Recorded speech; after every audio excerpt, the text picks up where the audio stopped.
Because we're a global company, because we have 9 hotels in China, it was really insightful for us to see what was happening there and to learn from this.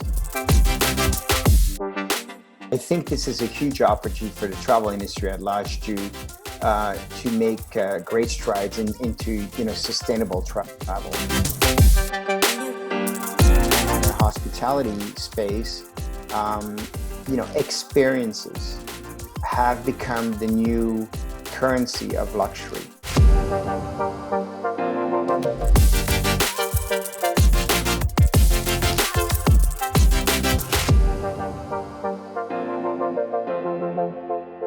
Good afternoon, everyone, and welcome back to our Learning from Leaders series. As always, I'm with Peter Vanham, the author of Before I Was a CEO, and today we have the immense privilege to welcome Mr. Christian Clerc, the President, Global Operations of Four Seasons Hotels and Resorts. Peter, the floor is all yours. Thank you so much, Luc. It's good to see you. And for those that have joined us in recent weeks, you may have noticed something different about our setup today. It's true. I am in Luc's chair and Luc is in my chair, just to change things up for those who have joined us the last couple of weeks. But it's not about us. It's about Christian Clerc today. Christian Clerc, the President, Global Operations of a very famous hotel group that is the Four Seasons. And he's joining us, I think, not from Geneva, where he is from the region, though. He's from Montreal. He'll tell us all about it in just a little bit. But first, thank you so much for joining us, Christian, Mr. Clerc. How are you? Where are you in the world? Well, I'm first of all, thank you so much for having me. I'm really excited to participate today. And I am originally from Montreal, but right now I'm sitting in Washington, D.C., where I live. Our company is based in Toronto. That's where our global headquarters are. We'll talk about it in a minute, but I live in Washington and I've been here, as many of us, kind of sheltering in place for the past few months as we navigate through these unprecedented conditions. Yeah, unprecedented time indeed. And of course, we have seen your city, Washington, D.C., in the news just a couple of days ago, I think, for what is usually a fantastic celebration, the 4th of July. A bit strange images for many people who are familiar with this celebration. Normally, lots of people, crowded places, everyone in the capital overjoyed. What was the celebration like this year for you? Well, look, my wife and I took a walk through the mall where the fireworks take place every year earlier that day, and the preparations were in place. But clearly, this has been a very unusual celebration, this 4th of July, and I think that people were the people that ventured out, respected social distancing as they should. Wore masks, and so certainly it wasn't the same level of celebration and kind of gathering we'd seen in the past. And I think everybody realizes this is one of these very unique moment, once in a century, I think, moment where you got these milestones in your personal life, in your professional life, and I think we'll all remember going through these key milestones under this current environment for sure. Yeah, absolutely. And you mentioned, of course, once in 100 years kind of experience. Your company, Four Seasons, very famous. For me, it looks like it's been around forever. But of course, 100 years ago, it wasn't around. It's been founded, I think, in 1960. So this must be the first time that you have that order of magnitude in terms of a crisis. Now, Four Seasons, we know the name. Famous hotels, very high-end, fantastic places to go. You'll meet the global jet set. Founded for global travelers, I think, in the beginning. Where are the global travelers today?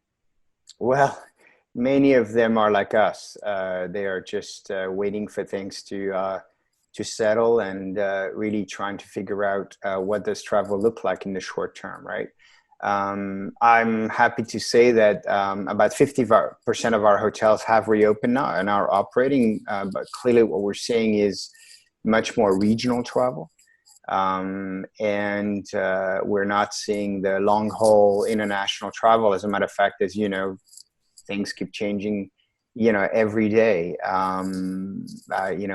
U.S. Citizen, for example, at this time are not able to travel to Europe, into the Schengen zone, and so all of that complexity is, the situation is very fluid. So I think there's still a great lack of clarity and uncertainty about the future. And so what we try to focus on is those things that we can control. And we'll talk about this, I'm sure, in a few minutes. But in times of crisis, I think you have to go back to the fundamental value proposition of your company, your core beliefs, what is at the core of your DNA of your brand, and how will you use this crisis to enhance the fundamental value equation that you offer to your guests and your clients. And so, of course, there's what your DNA is, what your values are. Then there's what you offer. Now, of course, for a hotel organization, for any travel or tourism-related organization, of course, this is by definition a crisis because there's no way around it. Yeah. What are those values then, and how can they alleviate to a certain degree that crisis that everyone's facing?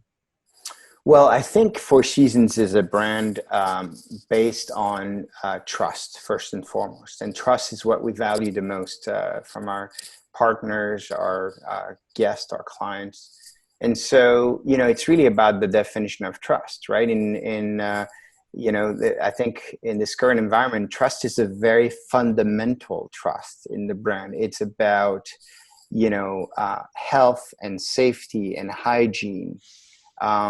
These really fundamental needs, which I think in the past were kind of taken for granted. Right. Today, I think people's foremost concern when they travel is it going to be safe? And I think we have a unique card to play on that front, because for the past 60 years, as you've suggested, we've built this brand on quality, on excellence, and this has given us, this. I think our brand stands for quality and excellence, and so our guests trust that in everything we do, in the big things and the small things, right? We're going to apply the same level of care, professionalism, and quality, and so this is why we partnered with some of the top medical experts in the world to create what we call Lead with Care, which is all about elevating, hygiene procedures in our hotels to make sure that people are fundamentally safe when they travel. Yeah. And by the way, our guests, but also our employees. And so, of course, that means that, whereas a very short-term perspective may be, we open as soon as possible. We try to get people back as soon as possible. Of course, those values that are about trust, that are about care, they will tell you, no, look at the long run. Look at that bond that you've built up with clients and trust that things will get better over time. And that the best way to do so is to look after your customers the best way you can.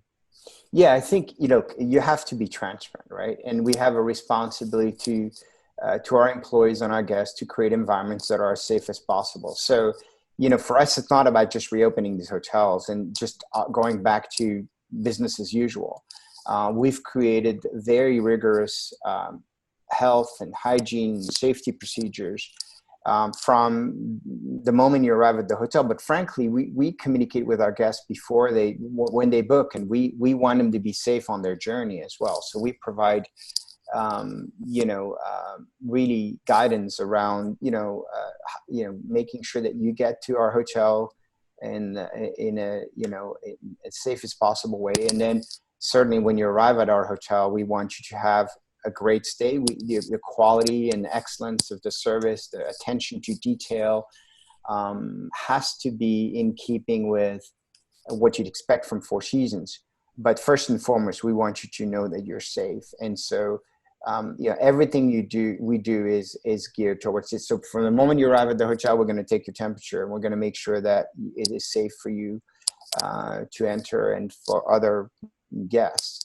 And in everything you see, and frankly you don't see, even the heart of the house, in the back of the house, we've elevated all of our procedures, right, to make sure everyone can operate. So it's not about just reopening and welcoming people back, but it's about how we do it.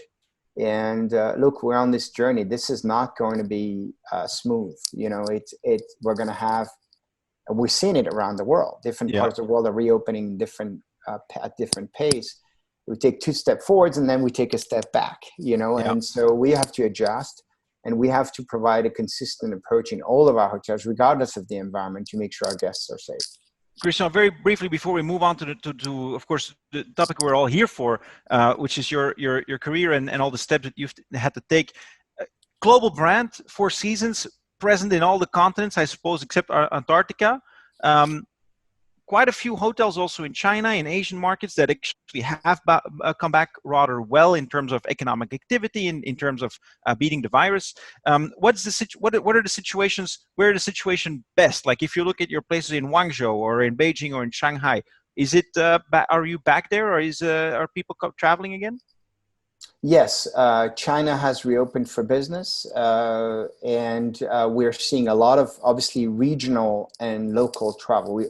As you know, anybody going into China now still has to go through a quarantine, and so we're seeing very limited international travel into China, as most part of the world. So, but for sure, China started dealing with this since January, and actually for us it was. Because we're a global company, because we have 9 hotels in China, it was really insightful for us to see what was happening there and to start preparing early on, exactly, to learn from this. But I wouldn't say things are back to normal in China. They are further ahead in that journey, and they've certainly done a great job managing this. They've been very decisive, but there have been a couple of step backs. Beijing recently, 2 weeks ago, as you probably know, in the market. Again. Also, countries like Australia, Melbourne, back in quarantine, even though they'd beaten the virus. Are there any surprising places for you? Any places that we haven't heard of, maybe in the news as much, that that seem to have gone quite well in beating the virus? Look, I think in general, there are good news everywhere. There's good news everywhere. Even the US. I mean, it's not all equal. Market by market, the situation on the ground is different depending on how thorough and diligent the local government has been about enforcing the different measures. There's a great, if you want to see it, Johns Hopkins University has a great tracker, website. Of course, yep. And they have a resource center that shows you kind of the situation globally, regionally. You can nail down. They've done an amazing job just tracking, kind of what's happening in different parts of the world. I find it fascinating to watch. But for us, again, regardless of what happens on the ground, our responsibility is to make sure that we don't take a false sense of security from the fact that you might have less cases in certain parts of the world than other, but that we are really thorough and diligent. And we'll keep our guards up, and we will be, very thorough and conservative as long as it takes, as long as we believe that this is truly behind us. So it could be, a while before. Could be a while. We're in it for the long run. To close that off, you say conservative. What does that translate to in terms of years? When do you plan? What's your scenario to go back to rates and occupancy as before? Look, nobody has a crystal ball, but I don't think we'll see normalized occupancies and performance such as we saw in 2019 until at least 2022, we believe. So, best case scenario, 12 months, we start ramping up. Vaccine treatment. Yeah, exactly. There's, vaccine treatment, tracing, testing. But these things will take a while. Look, I am very optimistic in the sense that I believe that we will figure this out as a the global world, as a global community. We'll figure this out. And it's amazing to see all these scientists working together, hand in hand, sharing information about how to beat this thing. It's really inspiring, actually. You know, if Yeah. you look for the silver lining, this has been the ultimate equalizer globally, right? Regardless where you are, you know, and you sit, we're all dealing with the same. It's rare that we Right. all deal with the same situation. And so I think it kind of brings us together, and there's a lot of positive, hopefully, that will come out of this. I want to go indeed to those positive moments and perhaps take you in a journey back to time, because you were telling in the preparation that actually right now, this very moment, you were supposed to be in a very happy place, which is actually the place you're from, Montreux, Switzerland. But that of course you couldn't travel because here too the plans have changed. But you come from Montreux, isn't that right? You come from Switzerland, and you lived when you were a little kid up in the mountains around Lake Geneva. Exactly. I mean, I'm born and raised in Montreux, you know, beautiful part of the world, which I'm sure most of the people watching us know.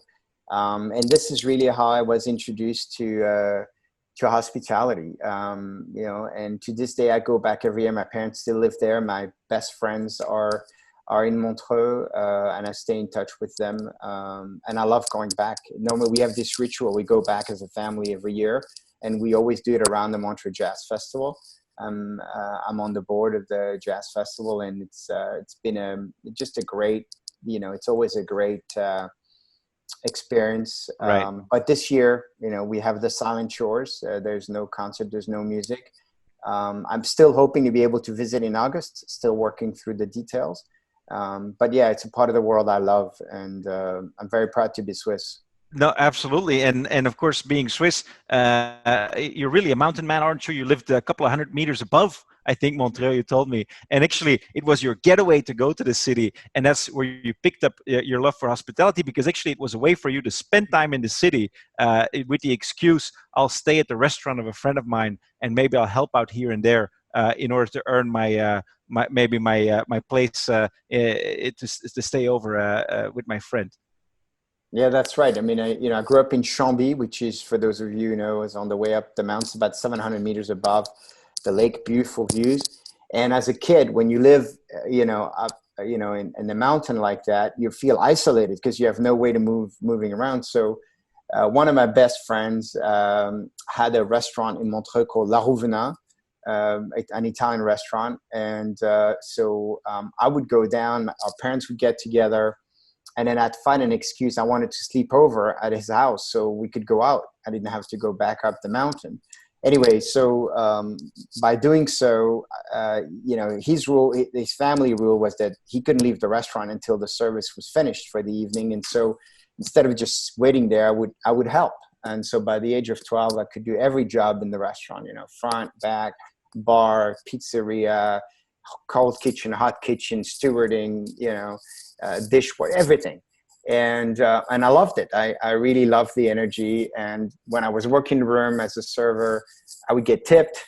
And I said, hey, this is not bad. And this was really how I fell in love with the restaurant business at first.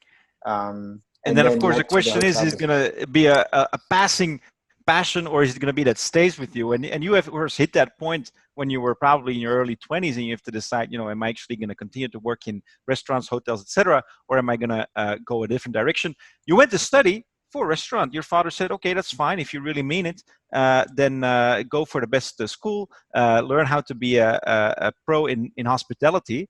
And that's where you still are today. But your first experience with the continent where you are right now followed after college, when you, I suppose, met who's now your wife, girlfriend then, and she went back to the US, and you decided maybe it's time to follow her.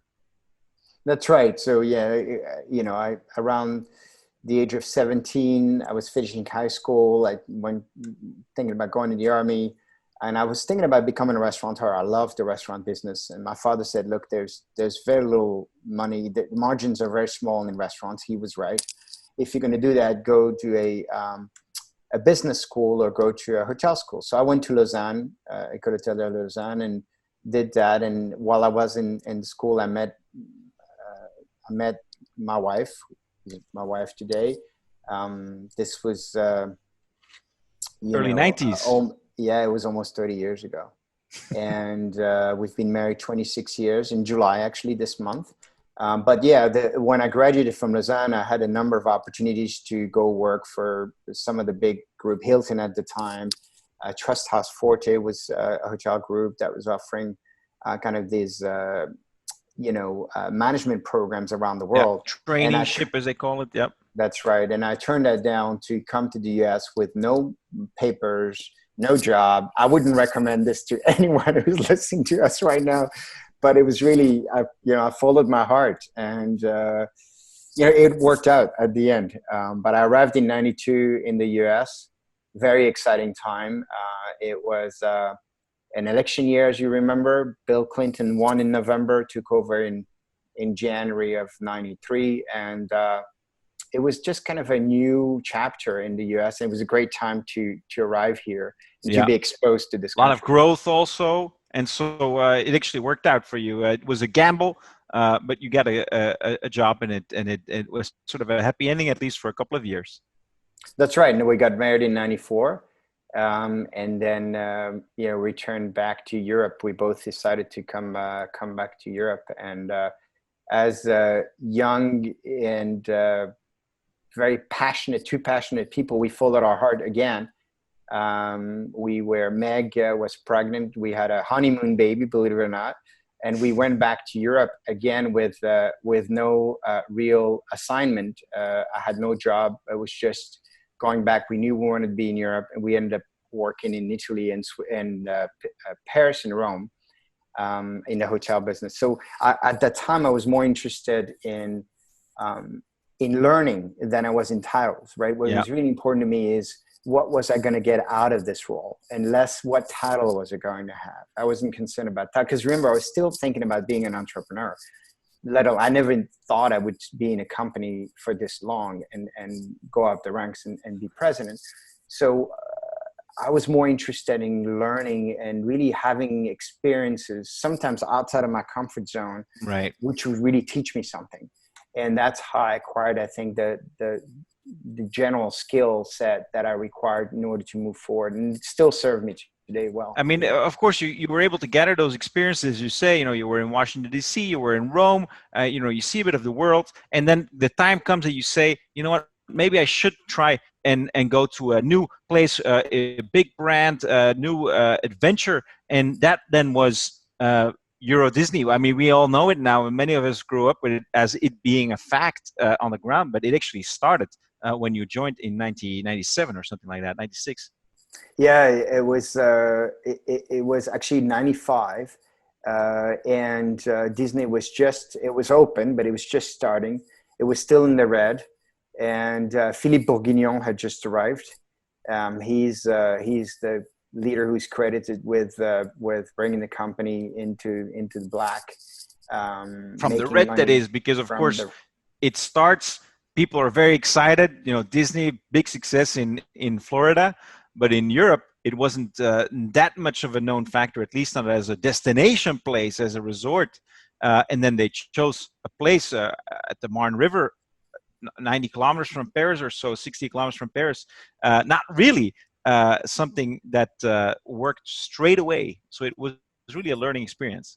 Yeah, Marne-la-Vallée is not exactly... the weather is not fantastic in winter, so it was a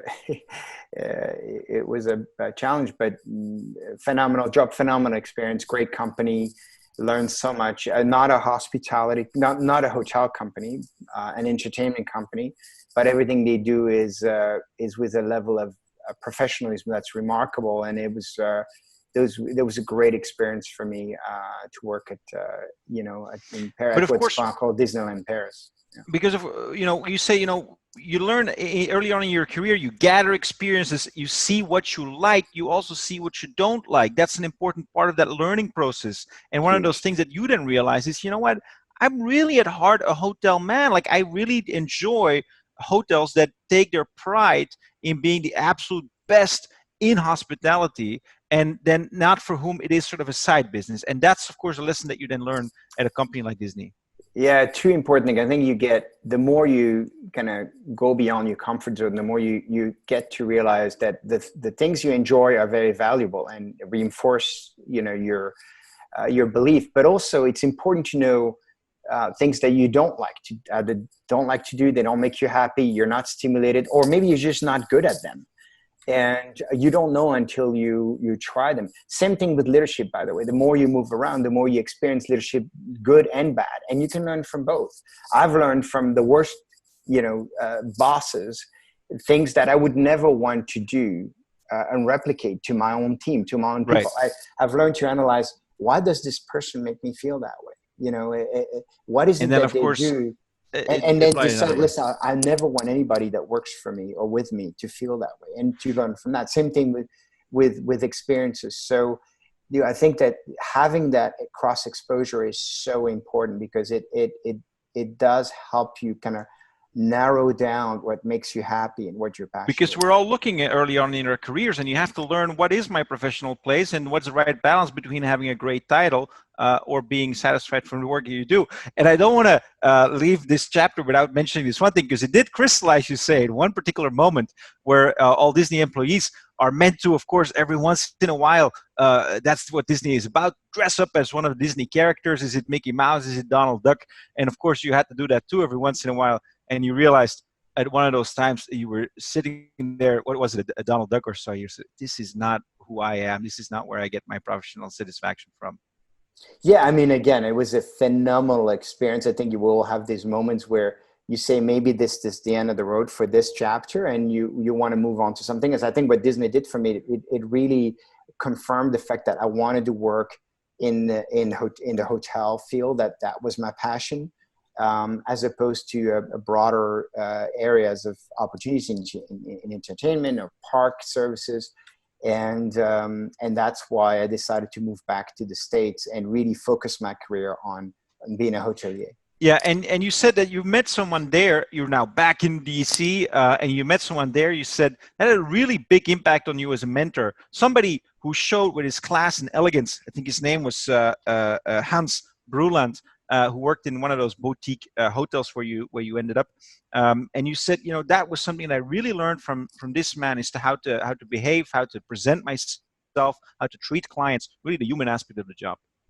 Yeah, mentors are very, very important. I think both professional and personal mentors. I think you never stop learning. Look at the best sportsmen out there.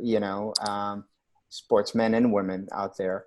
Federer. I was reading about Federer. He had that surgery on his knee, and he's already thinking about at what, almost 40 years old now, how he's going to come back next season and play differently. And he's working obviously with a coach and a trainer. And I think as professionals, you have to have mentors and coaches, formal and informal. And for me, you mentioned Hans Bruland. I got back to the US in '97 and worked with Hans, and he took me under his wing right away. And what I learned from him was just what elegance and class meant under not only when everything goes well, because when everything goes well, it's easy to be a prince, right? When the hotel makes money and the guests are happy and Right. everything's How going do you well. behave under stress? Are you still able to have that professional class, that smile, to put the client first? Yeah, how are you resilient, right? And you can be tough and yet not lose your calm, your focus, and really communicate in a way that is elegant and yet determined, and that is an art. It's an art, and it often leads to better outcomes, by the way. Right. And until then, I was a passionate, go-getter, and nothing scared me. But I had a tendency to get agitated if things didn't go my way or if I was having an argument. And anyway, you emulate the things that you see that you like in people, and there's nothing wrong with that. I think everybody around you has things that they do better than you do, and if you can, somehow understand, learn, emulate those things, you become a better person, a better leader, and a better professional. Yeah, and so you were able to grow under his wings for a while, and then you hit another milestone that so many people that we've talked to have hit at some point in their career, which is that, you know, great, you have this fantastic mentor, but at some point that learning curve, of course, you know, tapers off, and then the question is, can I still grow, especially in a small place if it's a boutique hotel, and that is the main hotelier? Then of course you're there, and so for you that was sort of a moment where you said, okay, I've spent a couple of years here, I've learned a lot, and now I'm ready to take that next step to go to that big hotel group, and that in your case was the Four Seasons. That's right, in 2000. And I think the big change here was, you know, again, going back to being Swiss, I was always taught that quality always wins. And so I was looking for a quality organization. I was looking for an organization, if I was going to go work with a company as opposed to an independent hotel or my own business, I wanted to be associated with a company that was going to be uncompromising when it comes to quality and excellence. And that was, to me, Four Seasons was a great example of this. I also wanted a company that has a strong company culture, that I had, you know, their values would match my personal values. Values about ethics and integrity and the golden rule. And so I found a home. You know, I never thought I'd spend 20 years. It's going to be 20 years on August 1st. And I started as hotel manager in Washington, D.C., which is the number 2 job. And 20 years later, I'm president of the company. I never intended it to be that way, but no. I think it's a combination of hard work, timing, and frankly, great support from the people around me. So it was a great decision. Probably after marrying my wife, probably the second best decision I made, at least professionally. And I love this company. You know, I've been very fortunate. And of course, you've had the luck, the good fortune of then, of course, having been able to work with the founder, the legendary founder of Four Seasons, Isidore Sharp.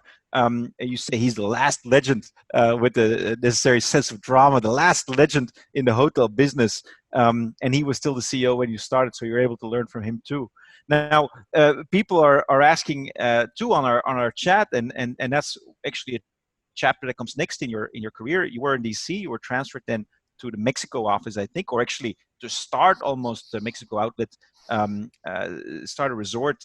And one of the great things that you were able to do there, you told me, was to work, let's say, on a sustainability package, not to say, you know what, we're a hotel, yes, we are there for high-end clients, travelers, yes, but we also have a part to play in the local community, and we have also a responsibility to take in making sure that we are sustainable. How did that work when you were there?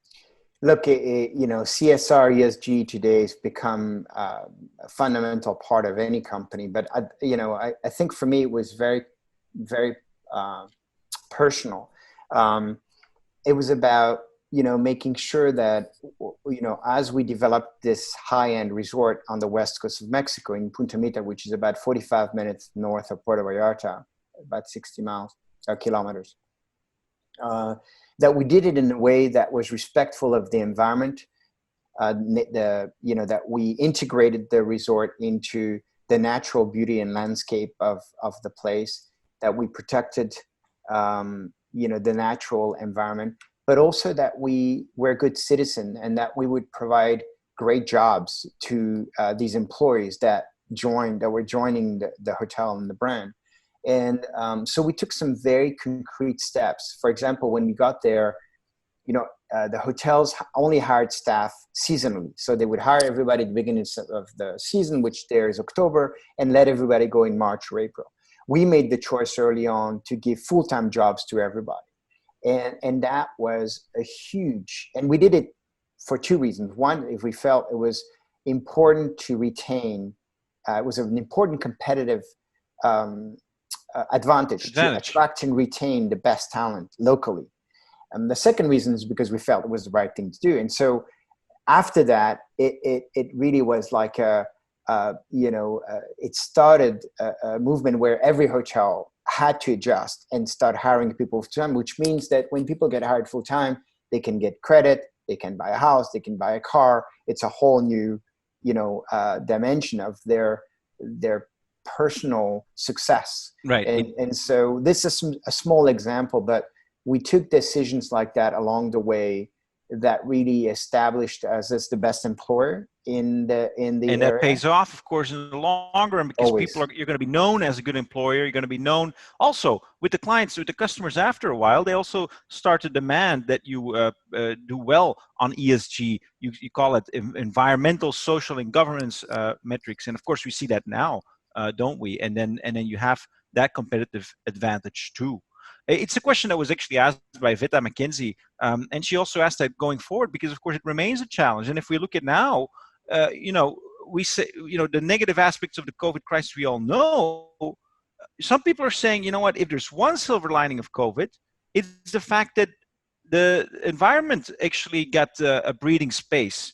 And of course, that means, CO2 reductions because of less travel, less transport, all things that are not convenient, they're not fun for us, certainly not good for the hotel and the tourism industry, but that did give the planet a break. What's your view on that, and how are you able to say, I am proud of the values that we have as a company, and yet I'm responsible as a company in terms of sustainability?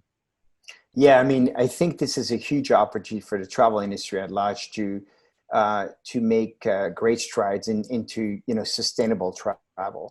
I mean, I was reading an article in the New York Times yesterday, I believe, on Venice, and how Venice is trying to use this opportunity to reinvent themselves because they realize that the current model is just not sustainable, and so I think like every crisis, this brings about.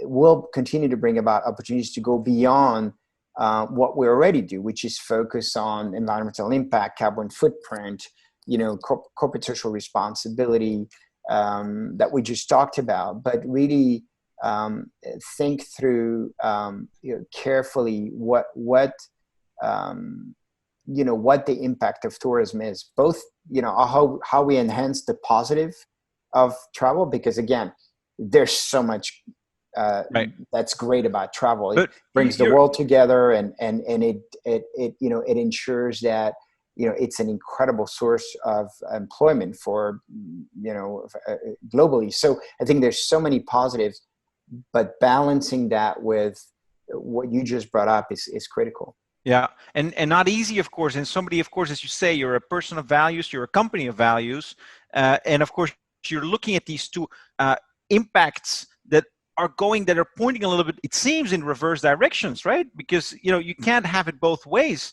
or can you? I mean, what's the way forward? How do you do that? How do you have a company that's devoted to travel and receiving people that travel, and yet help reduce things like CO2 emissions?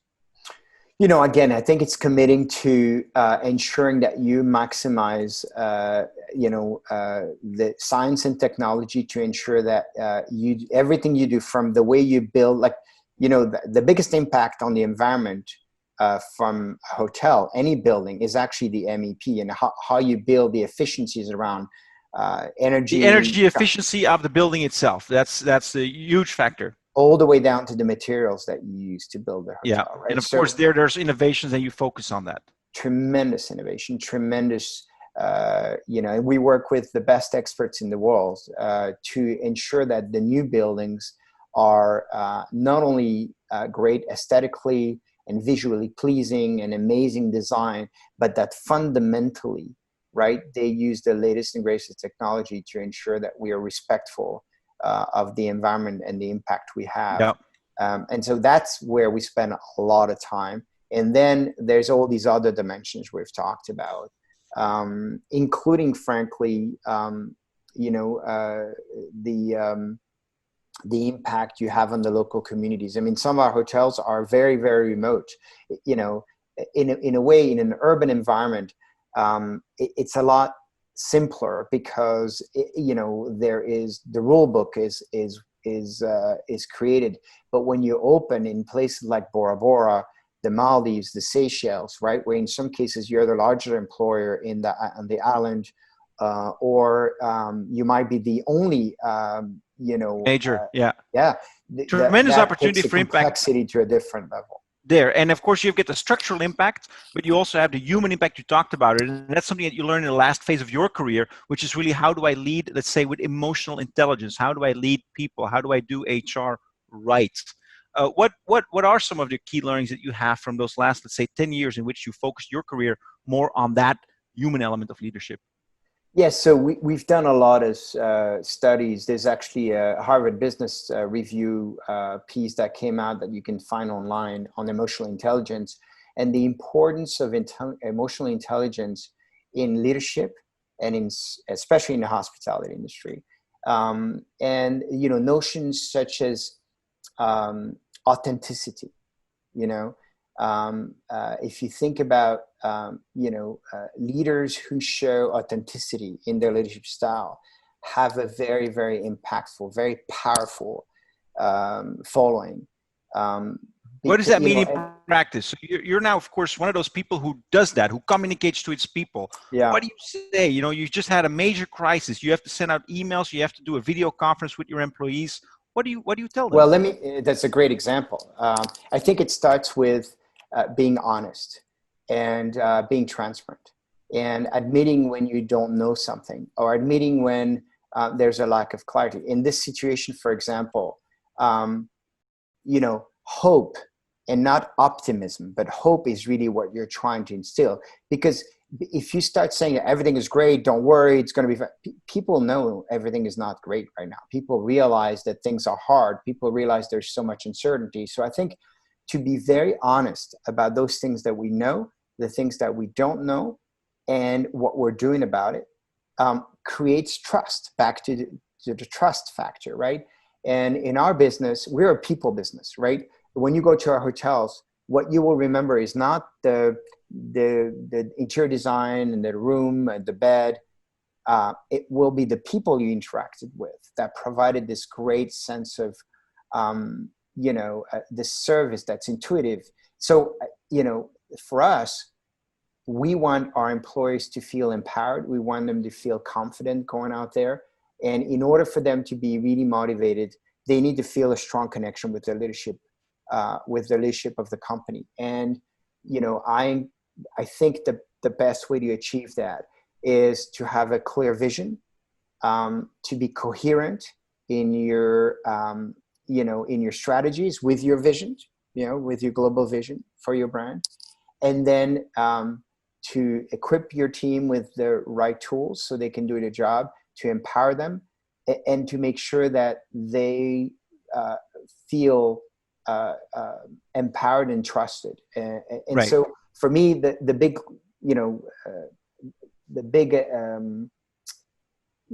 advice I could give here is to future leaders is, I think authenticity, vulnerability to some extent, right? When you make a mistake, admitting the fact that you made a mistake. You're not perfect. Everybody knows you're not perfect. If you try to keep this appearance that you're perfect at all times, you're going to lose credibility.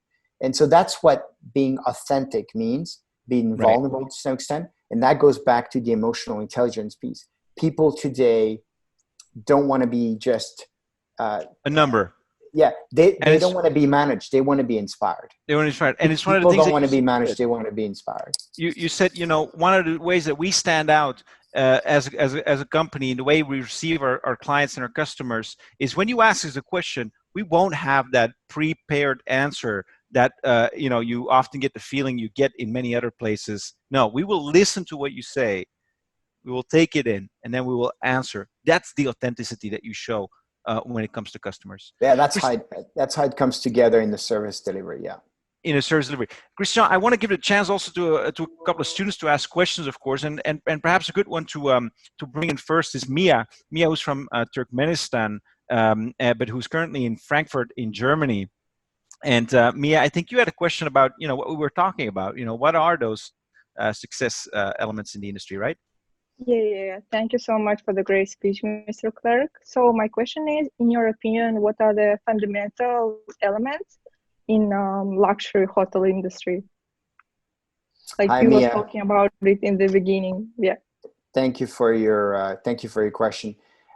Look, I think the fundamental element in the luxury hospitality industry, as much as any luxury business is, excellence. I think in everything that you do.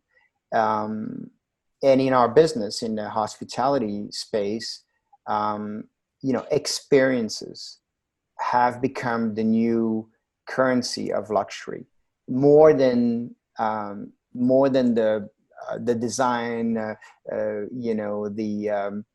the lavish, architecture and suites, the quality of the linen. All of that is important, but that's table stakes in our business for those travelers who look for extraordinary experiences. So, for us, experiences means that wherever you go, in our company, and by the way, all of our hotels are built and designed differently, so it's always a surprise when you get there. We have everything from 15th century convents to an IMP urban tower in New York. I mean, we did a full gamut, right? So the idea here is that when you come to our hotels, we want you to really get a sense of place. We want you to understand where you are. We want you to get a full exposure to the local culture and environment. And then we want to provide unique experiences through all the key services and amenities that are exceptional. So, for example, our restaurants are designed not as hotel restaurants, but as independent restaurants that are intended to complement your experience. Food and beverage, food drives a large amount of the luxury hotel business today. People travel for food. It's one of the top criteria for travel. And so we spend a lot of time identifying what kinds of food offerings, restaurant offerings we can provide in our hotels to complement the hotel experience and to, frankly, welcome not only hotel guests, but also local patrons. So we also design restaurants with the local population in mind, right? We want the locals to come into our hotels to experience our bars and restaurants. So I think it's all about experiences, but always with the focus of excellence. Yeah, and it's at the core.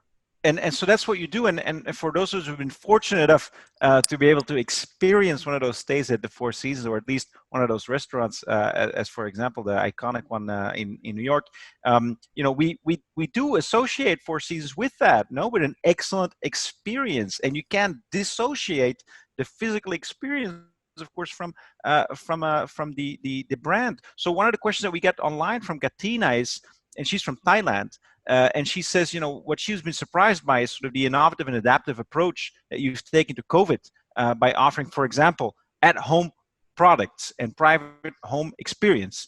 She mentioned something that was called Four Seasons Jet, for example. Could you tell us a little bit about that reaction and how you've tried to get that excellent experience throughout the crisis? Yeah, I mean, a number of ways, but for sure. So the private jet is something that we've had for the past few years, and it is basically a private 48-seat jet that's all been designed by Four Seasons and takes you around the world to different parts of the world to experience the local culture. And we create them around various themes. And of course, in the current environment, there's great interest for this. Although, right now, obviously with the current situation, we've taken a temporary pause on this. But the next trip is planned for early 2021. I will say that, for example, our private villa product is in incredible demand right now. Everything that provides you with, or guests with the privacy, and the villa is perfect in the current environment, is in great demand. And so, we are really focused on ensuring that all of our private villa product is, accessible and available, because there's been tremendous demand. We also have a retail platform where we offer Four Seasons branded products, so that you can create a Four Seasons experience at home if you want, from your bed to your pillows to, your bathrobes. So look, for us, I think what's important here is you define what your relationship with our brand is. Not it. You know, our guests are not only the people that are staying in our hotels in a suite with us. If you know, we have people that come to our hotels just to have a cup of tea in the lobby, or to have a glass of champagne at the bar, or people who just like our pillows and order our pillows at home. Right. For us, you know, we want you to define what the relationship is with the brand. Some, you know, and that we, you know, digital technology today allows us to stay in touch with our guests and our clients, you know, around the world. And you know, Four Seasons is a gateway to a global experience. And I think that the consistency of you know, providing an experience that will be authentic, and the excellence with which we execute, I think, is really the you know, is the key to future success. Is the key. Yeah, it's been the key to building our brand, and the key to the future. You know, it's something, a topic though that everyone's wondering about. I mean, like, I see it on the chat here. People are asking these questions. You know, like, how do you foresee to recover? I mean, like, you know, any business has to answer that question. We've got one question, I think, from Ezra Bakir from she's based in Spain, which of course is one of those countries that have been early on heavily hit. And she has a question, I think, in that regard, about the preparedness of the company. Go ahead, Ezra. Hello. First of all, thanks for your time, Mr. Clerc, and that's so much exciting for me to ask my question. And as Peter just said, I'm from Turkey, and currently I live in Spain, and I'm doing MBA at EU Barcelona campus with the majority in international business. What I would like to ask you, in your opinion, how prepared was Four Seasons Hotels and Resorts and the hospitality industry in general for the pandemic crisis? And what advice would you give future hospitality leaders regarding this unpredictable global challenge? And what are your key learnings? Thank you. Thank you, Ezra. Appreciate the question. Look, we were, first of all, I don't think anybody could have predicted that you know, that this crisis would happen. I think people thought that after a 10-year run in the economy, we would have some kind of economic downturn. I don't think anybody predicted it will be a pandemic. We had an advantage at Four Seasons. It's that we saw, as I mentioned earlier, we have 9 hotels in China, and we early on realized that this had the potential to become a global pandemic. We right away worked with some of the foremost experts in epidemiology to understand what the risk was associated with this becoming global pandemic. And so, although we were acting locally in China, we were making global plans to respond.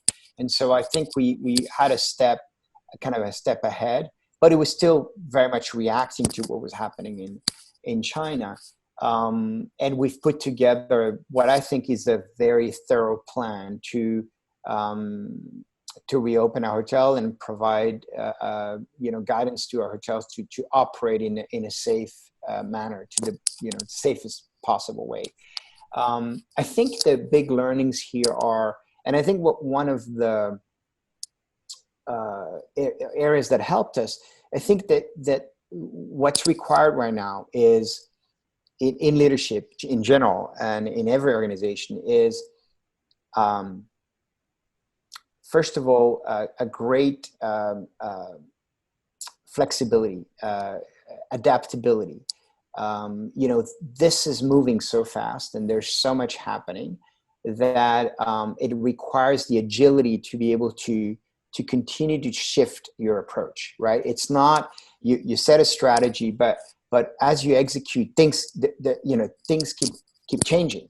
The rules of the game change. Your original plan, even if you saw it coming early, that's a fluid situation. That's a question from another. Because think about you don't even know. I mean, scientists don't even know everything they need to know about this thing, right? So as science and technology evolves, you have to adjust your game plan. So agility is huge. Resilience. What does that look like, Christian? You know, what does that look like in a place like, for example, your hotels that have reopened, that are back in business? What does agility look like? So for us, well, it means that we have what we call lead with care global advisory board made of some of the foremost experts in the world on the medical field. And we are on a weekly basis reviewing our approach to our policies and procedures as it relates to how we operate, not only hygiene and safety, but also, frankly, the services that we provide. I mean, right now, for example, we don't have kids clubs operating. We don't have spas in most places operating. But at some point, we'll bring these services back. So, it's this constant assessment of what's our approach in terms of how we operate. And the agility piece comes in that you need to be willing to change your policies and procedures regularly, and the hotel need to be able to adjust quickly, right? So that's the agility piece. You need to be resilient, right? Because this is a marathon. What does that mean? Financially, you have to go to the bank and ask for a loan. You have to go to your investors and say, could you, would you mind if we, is that what that means, resilient? Yeah, I think you need to have a plan because, there's so much unknown. And so as you creating your forecasts for the year, but also looking to 2021, you need to ask yourself, what does the path to recovery look like? And of course, it's hard to predict in the current environment, right? Nobody has a crystal ball. So you have to make assumptions based on market intelligence that is not reliable in many cases. So you work on number scenarios. So anyway, it's about making a mid-term plan, hoping for the best, but planning for the worst, and making sure that you're stress testing your assumptions, right? Yeah. And seeing where that takes you. What does that mean concretely? So that's the resilient bit. But also, frankly, the resilience is also with the teams to make sure that they don't lose the commitment, the passion. That's right. Because of course, at some point it becomes a mental stress as well, a mental crisis. I want to, before we close though, I want to give the opportunity to Teodora Varasami. I hope I said that correct, Teodora. I'm sure you'll tell me I didn't. You're in one of those other countries, Greece, that is actually done really well with the coronavirus, but that typically relies a lot on tourism. So why don't you ask us your question? Yes, I'm very happy that I'm here. Thank you, Christian, for this great conversation. Well, my question is, how has COVID-19 pandemic affected the tourism industry, especially in the southern member states, where tourism is a major source of income, like Greece? What are your plans to refloat? Yeah, thank you, Taylor. I mean, the impact has been devastating, and any economy that relies on tourism, as you know, has been hurt by this. Christian, if you put that in numbers, so for us to understand, what does that mean? Does that mean minus 50? Does it mean minus 70? Does it mean minus 90? Like, if you look at those typical tourist destinations, take Greece. What typical Mediterranean country tourism industry? Minus 90, 80 over a couple of months, and now I don't have the numbers for Greece, but I will tell you. I mean, our hotel in Greece was closed and reopened. We are at Astir Palace in Athens, a beautiful hotel there. We've reopened, and we're going to be opening for the season. But demand is starting to come back, primarily regional European demand.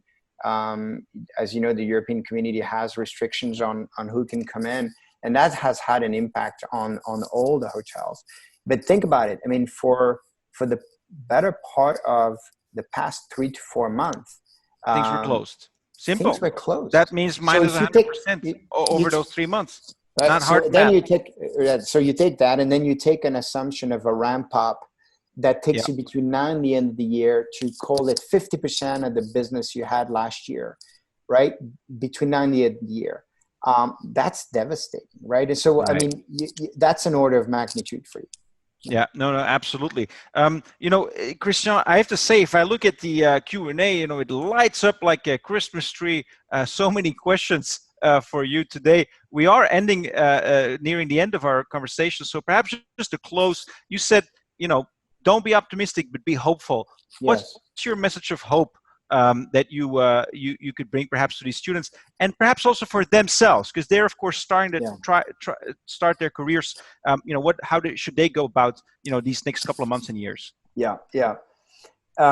look, first of all, my message of hope is this. This is hard. It's unprecedented, but we will get through this, okay?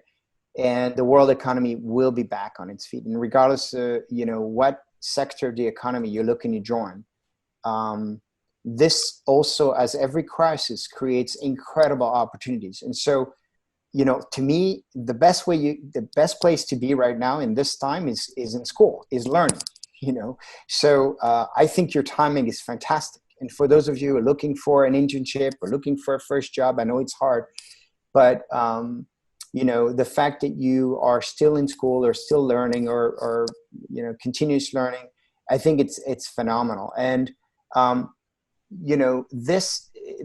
any crisis acts as an accelerator to technology, to trends, and if you can figure out what will have to change, right? Because things have to change. What will have to change through this? I think that you could turn this into an incredible opportunity for you. Yeah. So my message is we will get through this. Things will start recovering, and we will go back to the new norm. But don't waste. What I would say is, don't waste a good crisis. Try to use this time to really challenge yourself to think about how, what will change, what are the opportunities, and how can you play a role in this? And what will be on the other side. It's a great message that we can give our students. And Christian, I want to thank you already, Mr. Clerc, for the time that you spent with us. And by the way, maybe it won't change 100% of your business, but one student said, you know what, if we can help back by booking a room at the hotel, as long as you give us a special deal, they said, we'll figure out whether that's possible or not. But we ran out of time. Send me a note. Yeah. Thank you for your time, Christian, Mr. Clerc, and we hope, of course, to see you soon in Montreal or in Washington in happier times. But thank you so much for your time and inspiration. And now back over to Luc. Thank you. Thank you very much, Mr. Clerc. Another great series, another great learning for our students. We understand that you're a really busy man, but you took the time to talk to our students, so much appreciated. I hope to meet you next year at the Montreal Jazz Festival. If not before, you are always welcome to one of our campuses if you're around Europe. Next for us is next week. Last series of our learning from leaders for this season before our summer break. We will be welcoming Thierry Geerts, the country manager of Google Belgium and the Netherlands. Another great session. Thank you very much for joining us, and stay safe, everybody.